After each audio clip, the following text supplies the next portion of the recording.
hi there, welcome back. Okay, now following on for some of the videos from a few weeks ago where I did the sticky front brake lever which was causing the rear brake light to hang on, rectified all that, I didn't do anything about the rear. And I've had a nag from a few of you, you shouldn't do the front and not the rear, you should always do them as a pair. You are absolutely right, absolutely. This bike is a 2012, we proved with the state of that brake fluid that it hasn't been changed in all 6 years of its life, and that probably also means the rear, I imagine, because it is the hardest master cylinder to get to I have ever seen on a bike. It is right buried down in there behind the exhaust bracket and under the gearbox. So let's get the shovel out and start digging our way into it. Welcome back.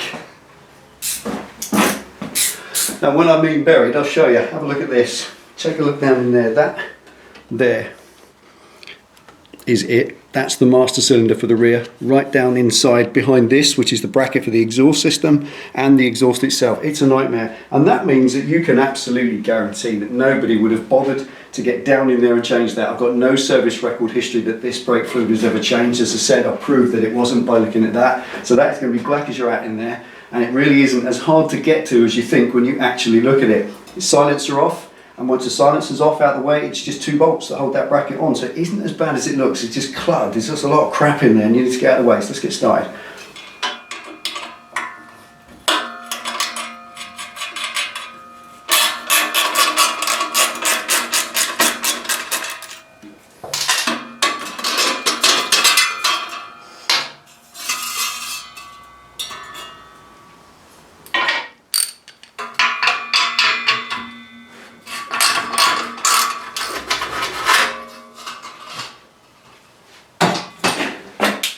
Okay, so it's the pipe off, it just leaves this big fat metal bracket, this big support bracket, bolts to 3 fasteners on the back and underside of the transmission.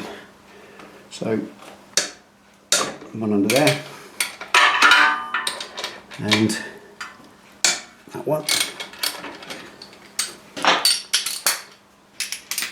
and that one. That's it. And that one,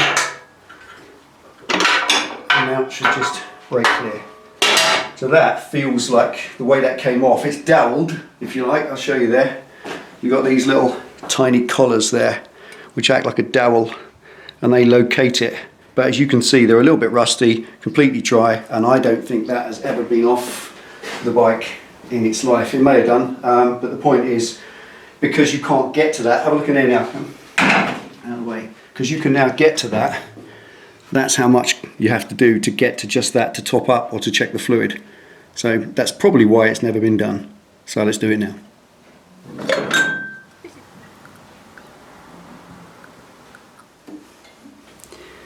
Right, little practice. Just crack that off first, make sure it's loose. There you go. Lovely.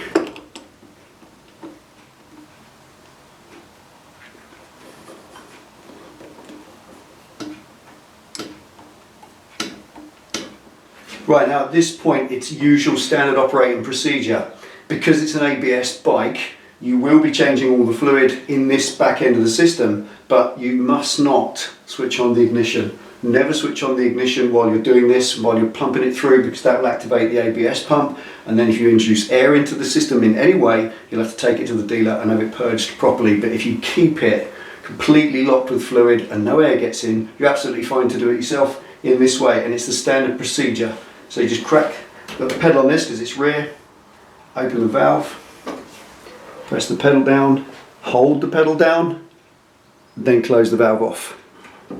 Now, just want to cover that very quickly. I've covered it 100 times, but it is a really handy and very important technique, if you wish, and that is the pumping and valve opening technique. I'll just cover it the once, I will try not to repeat it, but it is so important. Have that ready to open and have your hand on it. Then it's pressure on the pedal, start pushing. Open the valve, the pedal will sink as the fluid comes out. Hold the pedal down, then close the valve. If that valve is open and you let the pedal up, it will suck air back in through the caliper. So it's very important. Press the pedal down, same with the lever, pull the lever in. So depress the brake, hold it depressed, then lock off that valve. That way you won't get any air in the system. So that's it said, I'm going to get on with it. Press down.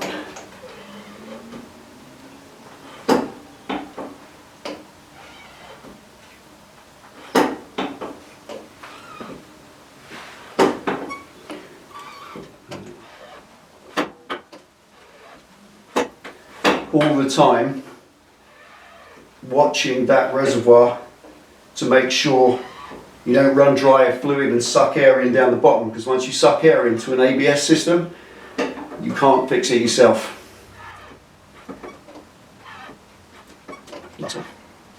Okay, that's one reservoir pumped through. I'm going to fill it up about 4 times to make sure that 4 reservoirs of fluid have gone through the system, and that's purged everything that was in there. Can't even get into it, man, look at that. That's a little overfilled for use, but I'm just putting as much in there as I can in order to pump it through.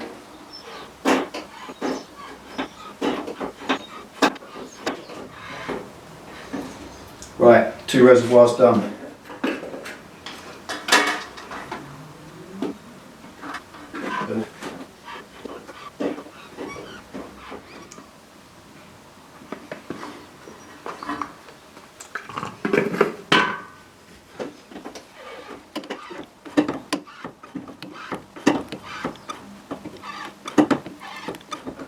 And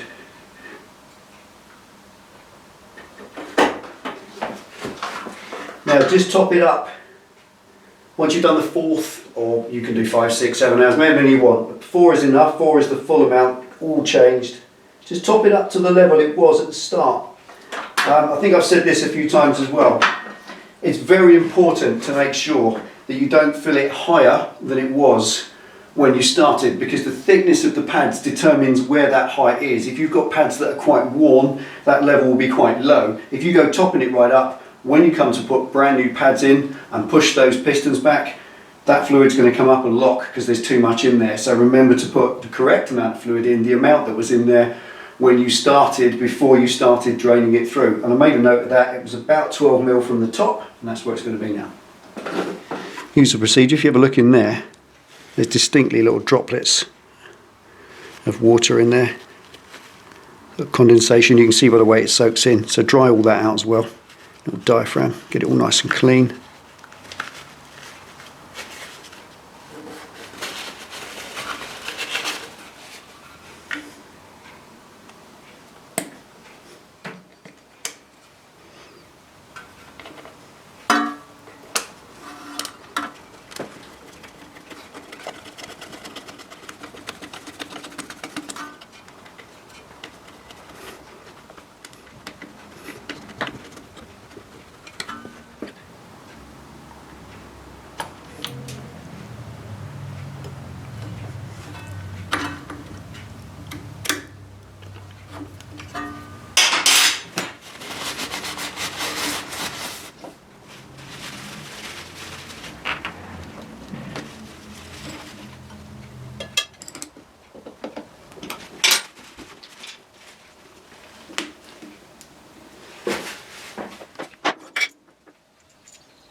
There we go.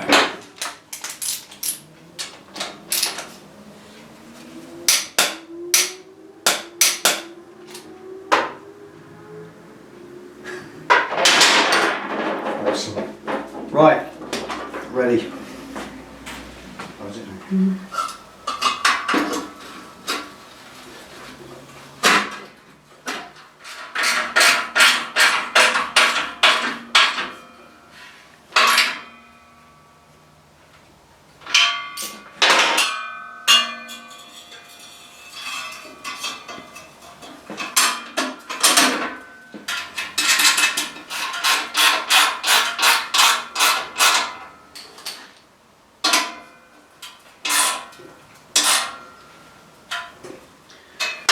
There we are, job done. Awesome. Now, the point here is, I just wanted to get the message across to those of you who are a bit nervous about taking on a brake fluid change on an ABS Harley Davidson. It is perfectly okay to do, front or rear, provided you don't let any air into the system. You know, written in capitals, underlined in red. You mustn't do that. If you do, then unfortunately you've got to take it to the dealer and have the ABS system purged so that it's a hydraulic lock again. But if you are competent and confident in your technique and your skills of the pump and the bleed technique, and you can get that through without sucking any air back in or using any of these little easy bleed kits, which can often do that, then you're fine. You should be okay. Have the confidence to do it, and above all else, do not turn the ignition on ever when you're in the middle of doing it, because that could cause problems as well. So as long as you leave the ignition off and you pump the system through properly with no air getting in or no air getting in the back end, then you've changed the fluid. And here's the point, that stuff, you'll see that not only is it yellower, but it's also cloudy, which tells me there's water in it. So that definitely needed changing. This, even though it's clean-ish looking, that is still definitely waterlogged and definitely needed change. You can see it's waterlogged. That's what all these drips are on the side of the jug. If you look at that, all those drips on there is water. It sticks to the side of the jug, and if you look at it, it's lumpy. That lumpiness you see, that is definitely water content. So that's good to have changed it. Like I said, it's a 2012 bike. If you've got a Harley that's over 5 years old, look in the history. If you've got no evidence or record whatsoever of your brake fluid being changed, the chances are it hasn't been changed, because as I've said so many times in the past, it's a periodical, and the periodicals sadly are the things that do get left, because the service schedule comes up and it's not the stroke of 2 years, so it doesn't get added to the service schedule. Also, a lot of people do menu servicing. You go to your dealer, it says intermediate service, £300, job and done, but that doesn't do the periodicals, such as the brake fluid, front and rear, so you have to make sure that's done. Also other things like forecoil as well, they have to be checked, and if they're not done, do it. I checked with my local Harley dealer, they are very good on their pricing, and they were happy to tell me that they would charge you about £80 for that service to do the front and the rear, 80 quid, and I just did it in a matter of half an hour myself for the cost of a £3 bottle of fluid. Job done. So there we are. I hope that helped you. Anything else, Ben? Happy Harley Sunday. Happy Harley Sunday. Take it easy, ride safe everyone, and enjoy the summer. See you next time.